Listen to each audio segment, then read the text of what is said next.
এই যে কেউ শুয়ে আছে দেখো, 300 মিলিগ্রাম গাবাপেন্টিন খেয়ে, দিনে 2 বেলা করে পেইন কিলার খেয়ে এই শোয়া। খালি পজিশনটা চেঞ্জ হয় মাঝে মাঝে। তো দেখো বন্ধুরা, গুড মর্নিং। এখন এখানে আমার ডালিয়া চলে এসছে সকালের ব্রেকফাস্ট।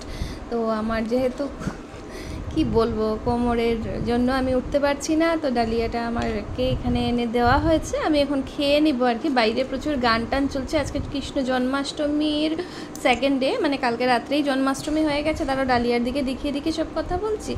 আচ্ছা, আজকে আমাদের বাড়িতে নতুন একজন রান্না দিদি রাখা হয়েছে। তো এত দূর থেকে আমি এভাবে জুম করে তোমাদেরকে দেখাচ্ছি, কেননা উঠে যাওয়ার মতো শক্তি তো আমার আপাতত নেই।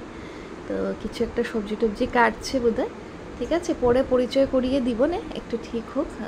উপরে কুকার, এই কুকারেই ডালিয়াটা তৈরি হয়েছে, তো সেই জন্য দেখিয়ে দিলাম তোমাদেরকে। চলো তাহলে ডালিয়াটা খাই, দেখি কেমন হয়েছে।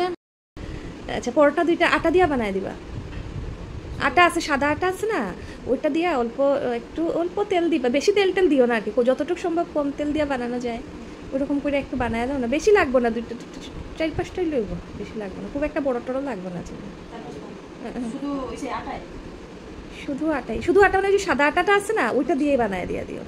ময়দা বোধহয় নাই বোধহয়, বুঝছো।